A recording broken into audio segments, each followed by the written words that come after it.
देखिए, अपने पूर्वजों का जमीन अपने नाम पर कैसे करें। बहुत ही आसान प्रक्रिया है और ख़ास करके फार्मर रजिस्ट्री के लिए। अगर आप चाह रहे हो कि आपका आवेदन सही तरीक़ा से हो तो आपको अपने पूर्वजों को ज़मीन जो है वो अपने नाम पर करवाना होगा, तभी जाके फार्मर रजिस्ट्री हो पाएगा, नहीं तो पीएम किसान का पैसा रुक भी सकता है। तो देखिए, इस वीडियो में पूरी तरीके से बताने वाला हूँ साथियों। बहुत सारे लोगों को सरकारी लाभ जो है मिलता है, खास करके कृषि को लेकर के, पीएम किसान को लेकर के। और बिहार के जितने भी रैयत है बहुत कुछ सोच रहे हैं कि हमारा जो पैसा है वो मिलना बंद हो जाएगा, तो फिर कैसे होगा, सारी चीज़ें इस वीडियो में बताएंगे। क्योंकि बिहार में फार्मर रजिस्ट्रेशन को लेकर के किसान जो है बिलख रहा है, परेशान है भाई। किसान बिलखता हुआ रैयत को देख करके यहाँ पर लोगों को पता चल रहा है आखिर क्या हो रहा है, बिलख रहा है, समझ रहे हो, परेशान है कि उसका पीएम किसान का पैसा बंद हो जाएगा। क्या बोला कि अलग से हम 3000 देंगे, लोग परेशान हो चुके हैं। तो इसी को लेकर के है आज जितने भी रैयत है बहुत अफसोस कर रहे हैं कि मेरे पूर्वजों को जो ज़मीन है वो जो है मेरे नाम पर हो जाता, मैं अपने नाम पर कर लेता, तो जमाबंदी जो है मेरे नाम पर होता, तो नया जो है फार्मर रजिस्ट्री हो जाता, किसी तरह का कोई ट्रांजैक्शन मतलब क्या बोलते टेंशन नहीं रहता। तो ये सारी दिक्कतें हैं। और देखिए, मैं आप लोग को बता रहा हूँ जो भी आप सरकारी लाभ ले रहे हैं, समझ रहे हो, मैं बिहार में जो फार्मर रजिस्ट्रेशन हो रहा है, जो काम चल रहा है, मैं उसकी बात कर रहा हूँ। और देखिए, पूरे भारत के लेकर के मैं बात करूँगा, क्योंकि पीएम किसान सिर्फ बिहार का नहीं पूरे ऑल ओवर इंडिया में मिलता है। तो बाकी राज्यों से भी वीडियो को देख रहे हो तो पूरी तरीके से इस वीडियो को देखेंगे।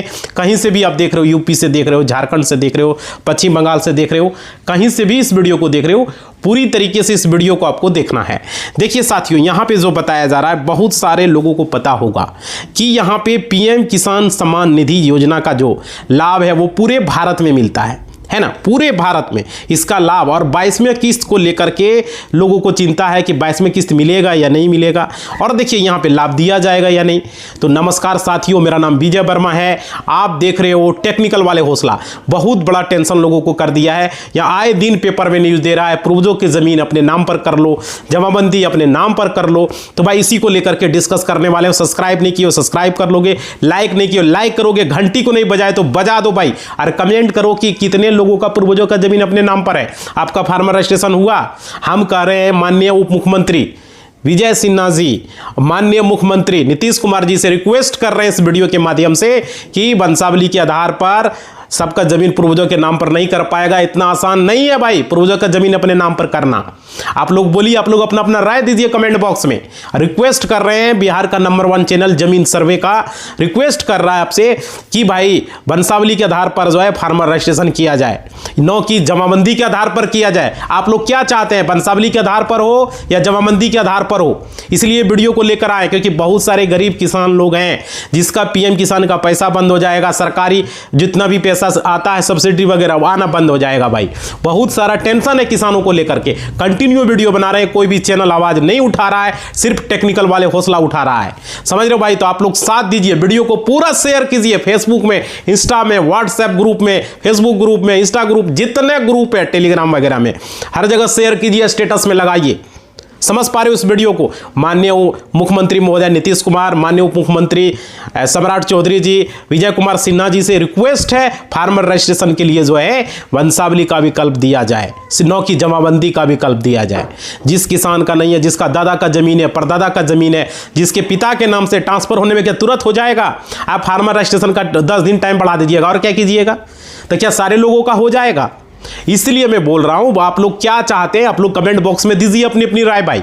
और देखिए यहां पे जो बताया जा रहा, बहुत सारे ऐसे पंचायत हैं जहां पर सिविल लगा है फार्मर रजिस्ट्रेशन को लेकर के। और देखिए यहां पे बहुत सारे किसानों ने अपना फार्मर रजिस्ट्रेशन करवा लिया जिसका अपने नाम से था जमीन, लेकिन बहुत सारे अभी बताया जा रहा है 80% बताया जा रहा है, लगभग मतलब 75 से 80% ऐसे किसान हैं जिनका जमीन अभी भी पूर्वजों के नाम पर है और उनके दादा परदादा छरदादा के नाम पर बताया जा रहा है भाई, लेकिन उनका कोई खबर नहीं है, ऐसी जानकारी निकल कर आ रही है। और देखिए यहाँ पे आप लोगों को बताना चाहेंगे, ये फार्मर रजिस्ट्रेशन जो है इतना आसान नहीं है जितना आसान आप लोग सोच रहे हैं, क्योंकि वो अपने नाम पर वो जमीन को करना पड़ेगा, समझ रहे हो। तो जमीन की जमाबंदी को जितना भी है, पूर्वजों का जो जमाबंदी है उसको अपने नाम पर करना होगा आप लोगों को। अगर कर पा रहे कर कीजिए, नहीं तो आप लोग कमेंट बॉक्स में अपनी अपनी राय दीजिए। और देखिए यहाँ पे क्या बताया जा रहा है, बहुत सारा कंफ्यूजन हो रहा है अभी जो है, मुझसे मैं आपको बताने का प्रयास करूंगा। देखिए आप लोग वीडियो को पूरा देखेंगे तब जाके समझ में आएगा। और आप लोग लाइक नहीं करते हो भाई, लाइक करो, कम से कम 10,000 लाइक होना चाहिए इस वीडियो में। आप लोग लाइक शेयर वेयर करो धड़ाधड़ एकदम, सारे लोग लाइक करो, वीडियो को देखो और एक कमेंट लिख दो आप लोग क्या चाहते हो, कि वंशावली के आधार पर हो जाए या जमाबंदी के आधार पर, अपना अपना राय तो दो कम से कम भाई। देखो यहाँ पे आप लोगों को कहना चाहेंगे, आप लोग एक एक चीज को समझिए, एक एक स्टेप बाय स्टेप हम बात करेंगे। पूर्वजों की जो जमीन है, जो आपके पूर्वजों की जमीन है, यह आप लोग देखिएगा पूर्वज के किन के नाम से वो जमाबंदी है। सबसे बड़ी बात है वहां से लेकर आप तो कितने वंशज हो गए, किसी का छरदादा है तो कितना वंशज हो गया, किसी का परदादा, देखो छरदादा हो गया, परदादा हो गया, पिता हो गया, आप हो गए, 4 वंशज हो गए, ठीक है। किसी का जो है आपके नीचे भी है तो वह 5 वंशज हो जाएगा। इस तरीके से होगा भाई। अगर वो जमीन परदादा से आपके दादा का है तो फिर यहाँ पे देखना होगा। अब देखिए कितने भाई हैं आपके परदादा, कितने भाई आपके दादा, कितने भाई आपके पिताजी, आप कितने भाई हो, उस हिसाब से आपको डिवाइड करना होगा, बंटवारा कराना होगा, समझ रहे हो। जो जमीन बचा वो आपके दादा के कितने बेटे थे आपके उसमें डिवाइड कीजिए, उसके बाद आपके पिता कितने भाई थे, आप कितने भाई हैं, है ना।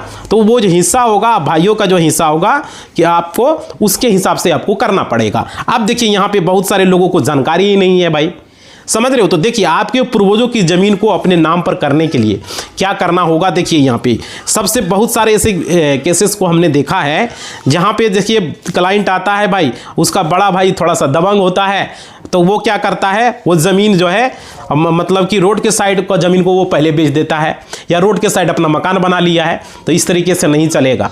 इस बात को समझ लीजिए कि मेरा हिस्सा रोड के साइड में होगा, मैं बेच दूंगा, मेरा हिस्सा यहाँ होगा, हम दुकान खोलेंगे, पीछे का हिस्सा हम छोड़ दिए तुम्हारा हो जाएगा, समझ। तो ये मसला यहाँ नहीं चलने वाला, इसका हल होना है और यही चीज़ सरकार भी करना चाह रही है, समझ रहे हो। तो इसलिए मैं आपको बता रहा हूँ, इस बात को समझिए। और देखिए अगर ऐसा हुआ तो आपका हिस्सा अगर बेच देता तो आने वाला का रास्ता कहाँ होगा, है ना, ये भी चिंता है भाई। तो समझ, रास्ता बंद कर देगा। इसलिए मैं बता रहा हूँ ऐसे केस में धारा भी लगता है। गलती करोगे, बड़ा भाई हो, दबंग हो, तो नहीं चलने वाला है। इस बात को आप लोग समझ लीजिए, इस चैनल के माध्यम से आप लोगों को बता रहे हैं। तो आप लोग सारे लोग से रिक्वेस्ट है, लाइक शेयर करो भाई ये बात को। और देखिए आप लोग को मैं कहना चाहूंगा, ये सब जानकारी आपको होनी चाहिए। और देखिए आप लोग समझिए, चाहे जमीन बिहार सरकार की जमीन हो चाहे भारत सरकार की हो, जानकारी होना बहुत जरूरी है। समझ पा रहे हो, ये क्लियर समझिए। आप लोग को रिक्वेस्ट है, आप लोग हमारे जो टेलीग्राम है उसे ज्वाइन करें, वहां पर हम शेयर करते हैं। फेसबुक पेज को लाइक करें, टेक्निकल वाले हौसला के नाम से है। इंस्टाग्राम को जो है आप लोग फॉलो करें, टेक्निकल वाले हौसला के नाम से ही है। आप लोग सारे लोग करें भाई, समझ पा रहे हो। अबाउट सेक्शन में है, नहीं तो दे देंगे डिस्क्रिप्शन में, आप लोग कर लीजिए। देखिए आप लोगों को वहां पे हम कंटिन्यू भेज रहे हैं क्या करना है नहीं करना है। और देखिए आपके जितने भी आपके पूर्वज की ज़मीन है, ठीक है, वो आपने अभी तक अगर अपने नाम पर नहीं किया है तो इस बात को आप लोग समझ लें। आप लोगों को थोड़ा सा यहाँ पे फार्मर रजिस्ट्रेशन अगर नहीं हुआ तो पेन आपका जो मिल रहा है, अब देखिए ये बंद भी हो सकता है, क्योंकि यहाँ पे बता रहे हैं आपको अपने नाम पर कराना है। अगर नहीं कराते हैं तो यहाँ पे बंटवारा के आधार पर नामांतरण के लिए आपको ऑनलाइन आवेदन करना होगा, समझ रहे हो। बंटवारा करना होगा और ऑनलाइन आवेदन में आपको कोई चार्ज यहाँ पे नहीं ले रहा है। आप मामूली सा सरकारी कोई इसी तरह का चार्ज नहीं है। अगर आपके वंशज का ज़मीन है तो उसको फ्री में आप अपने नाम पर ट्रांसफ़र करवा सकते हो। वहाँ पे आपको राजस्व कर्मचारी जो है वो कुछ भी पैसा नहीं ले सकता है, नहीं कोई अब लेगा। बस ऑनलाइन जो चार्ज लगता है बस सिंपल वही लगेगा।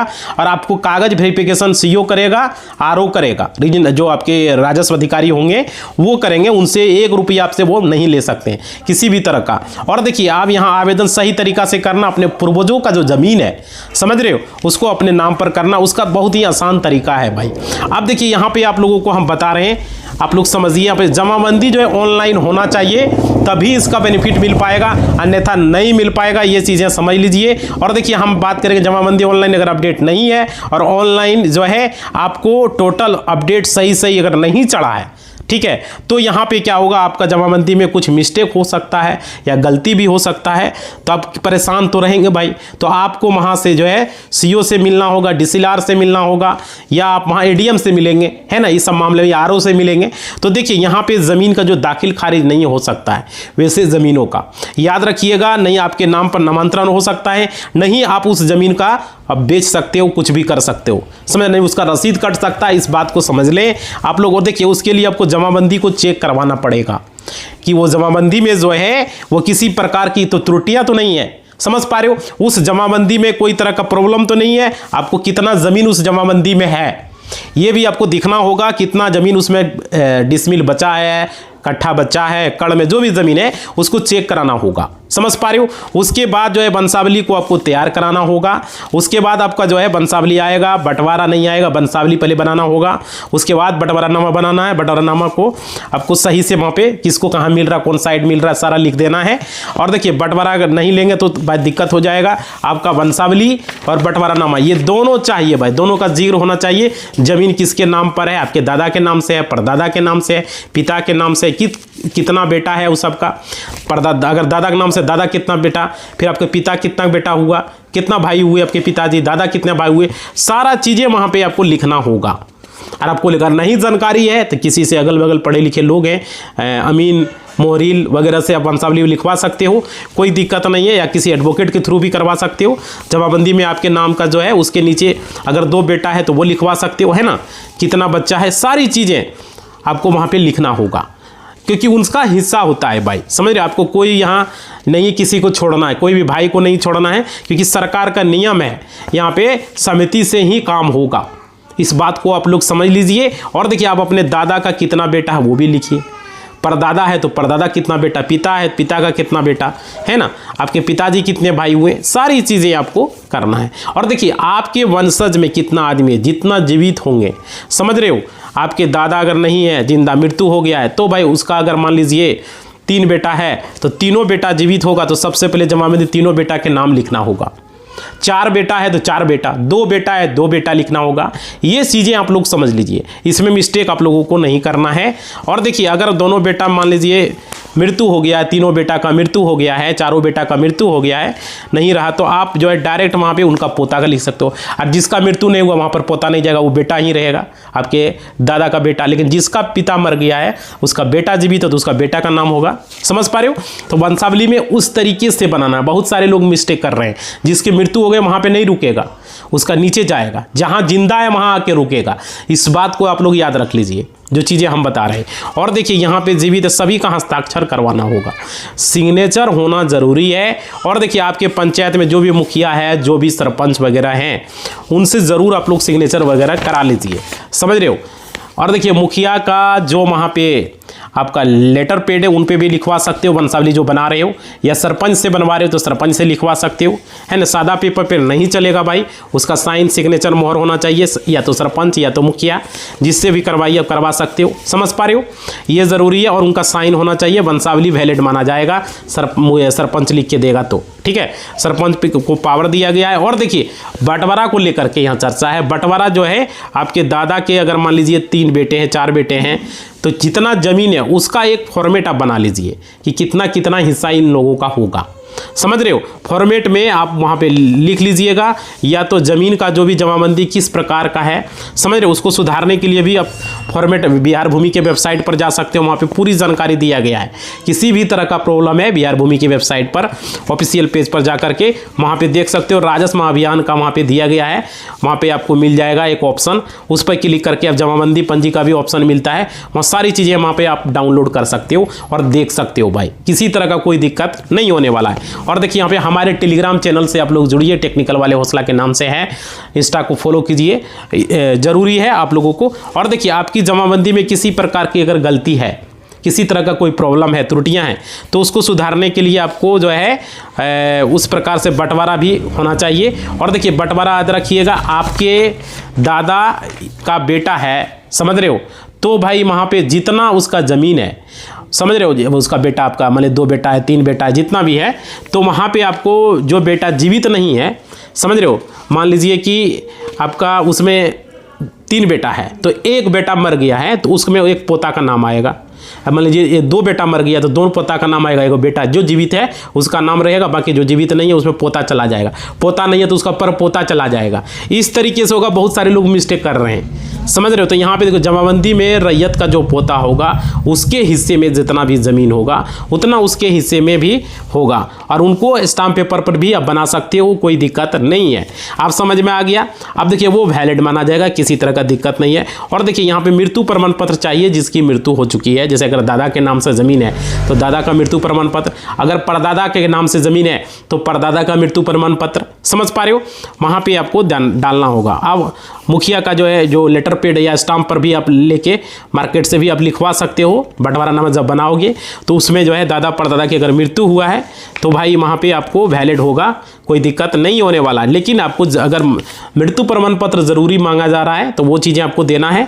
अगर आपके पास ज़मीन है, जमाबंदी नंबर है, ठीक है, तो अपने ज़मीन को अपने हिस्से से कर सकते हो आराम से, कोई दिक्कत नहीं होने वाली है। समझ में आ गया। और आपको कहीं जाने की आवश्यकता नहीं है, ना किसी को 1 रुपया किसी तरह का देने की आवश्यकता है। समझ रहे हो। या अगर देखिए उसके बाद सारा पेपर जब रेडी हो जाएगा तो आप नज़दीकी साइबर कैफ़े, CSC सेंटर, वसुधा केंद्र या तो आप प्रज्ञा केंद्र में आप चले जाइए। वहाँ पर जा कर के आप ऑनलाइन करवा लीजिए। जो चार्ज वगैरह होगा वहाँ सरकारी चार्ज अभी फ़िलहाल किसी तरह का नहीं है, जो वो खुशी से आप 10, 20, 50 उसको दीजिएगा ऑनलाइन करने का, सिर्फ वही चार्ज लगेगा, बाकी चार्ज आपको नहीं लगेगा। समझ रहे हो। तीनों कागज़ को आपको वहाँ पर जाना है और अपने नाम से नामांतरण के लिए आपको करवाना है। समझ पा रहे हो, किसी तरह की परेशानी नहीं होगा। देखिए बंटवारा के आधार पर अगर आप आवेदन देते हो तो भाई आप देखो यहाँ पे बताया जा रहा है 15 से यहाँ पे 40 दिन के अंदर जो है, 40 दिन के अंदर आपका जो है अंदर आपके नाम पर जमाबंदी कायम हो सकता है, लेकिन 75 दिन लास्ट इसका टाइम होता है। तो ये ज़रूरी है। तो वही हम चीज़ें अभी यहाँ सवाल करेंगे। जो अपडेट बताया जा रहा है कि 75 दिन लास्ट है और 15 से यहाँ पे 40 दिन बताया जा रहा है, तो भाई यहाँ पर डेट कहाँ है फार्मर आईडी बनाने का, समझ लीजिए। माननीय मुख्यमंत्री जी आपसे रिक्वेस्ट है, उप मुख्यमंत्री विजय सिन्हा जी माननीय आपसे भी रिक्वेस्ट है, इसको करवाइए, इसका समाधान करवाइए। और देखिए यहाँ पे जो बताया जा रहा है, अभी जो डेट बताया जा रहा है 21 तारीख लास्ट डेट बताया जा रहा है। कितने लोग यहाँ पे कर लेंगे बताइए। और देखिए यहाँ पे जिस प्रकार से जो है अभी जो है रैयत जो है रजिस्ट्रेशन करवा पाया है, अभी अपडेट में देख रहे फेल हो रहा है, पेपर में दे रहा है यहाँ पे। यदि आपने नामांतरण के लिए आवेदन नहीं दिया है तो समझ रहे, उम्मीद करूँगा कि आप लोग जमाबंदी नामांतरण के लिए आवेदन दे दीजिए अपने नाम से, जो भी दादा परदादा के नाम से ज़मीन है। अगर मान लीजिए नापी में किसी तरह का दिक्कत है तो नापी में प्रॉब्लम आया तो ई मापी के लिए आवेदन कर सकते हो, वो ऑनलाइन होता है। समझ रहे हो, वहाँ पे आपके बिहार भूमि वेबसाइट पर मिल जाएगा ई मापी का ऑप्शन, वहाँ पर जाइएगा और ज़मीन नापी के लिए सरकारी अमीन को बुला सकते हो। वहाँ पे आपके वंशजों में बंटवारा आसान कर सकते हो। समझ पा रहे हो, ये चीज़ें समझ में आ रही है। और देखिए नापी के आधार पर भी आप लोगों को यहाँ पे जो है अपना ज़मीन का किसी तरह का प्रॉब्लम है तो उसको सुलझा सकते हो, सरकारी अमीन नाप के चला जाएगा। लेकिन ऑनलाइन होता है, ऑफलाइन नहीं होता, इस बात को याद रखिएगा।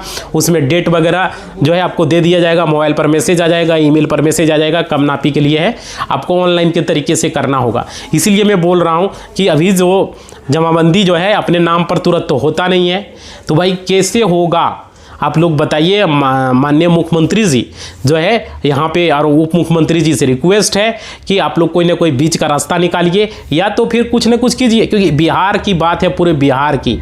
धीरे धीरे ये सब राज्य में होगा। फार्मर आईडी बनाने के लिए आपने बताया कि जमाबंदी जो है अपने नाम पर करना है, और तो इसमें कितना, सबसे पहला बंटवारानामा कितना दिक्कत है ये समझिए। दूसरा नंबर वंशावली, और फिर जाके ऑनलाइन करेगा, फिर जाके होगा, फिर फार्मर आईडी बनेगा, कितना किसान वंचित रह जाएगा। आप लोग बताइए कमेंट बॉक्स में, वंशावली के आधार पर हो जमाबंदी। हम तो कहते हैं वंशावली के आधार पर कराइए माननीय मंत्री महोदय, तो नहीं तो बहुत सारे किसानों का रुक जाएगा। बीच का रास्ता कुछ निकाला जाए, समझ रहे हो। तो इसी को लेकर के बहुत सारे, कितना बोल रहा है 80% लोगों ने अभी तक जो है नहीं किया है, बताइए। मात्र 20% लोगों ने किया है, क्योंकि ज़मीनें हैं उसके दादा परदादा के नाम से, वो किसान नहीं है क्या, वही चीज़ें समझिए। इसलिए हम लोग चाह रहे हैं। तो इसी बात के साथ इस वीडियो को हम समाप्त करेंगे। आप लोगों से रिक्वेस्ट है, सारे लोग लाइक शेयर सब्सक्राइब करो भाई, धड़ाधड़ एकदम। और आप लोग क्या चाहते हो कमेंट बॉक्स में ज़रूर दीजिए। आप लोगों के लिए आवाज़ उठाते हैं, कोई चैनल वाला इस तरह से बात ही नहीं करता है। हम तो मांग कर रहे हैं कि वंशावली के आधार पर जो है जो फार्मर आईडी बनाया जाए माननीय मुख्यमंत्री उप मुख्यमंत्री महोदय से। आप लोग क्या चाहते हैं कमेंट बॉक्स में लिखो भाई, लाइक शेयर वगैरह करो धड़ाधड़। और जितने भी चैनल वाले वीडियो बना रहे हो भाई, ये काम जरूर करें।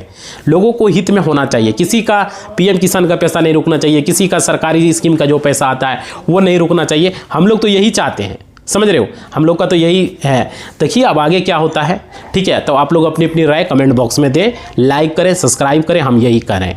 सारे लोग अपना अपना राय देंगे, ठीक है। धन्यवाद।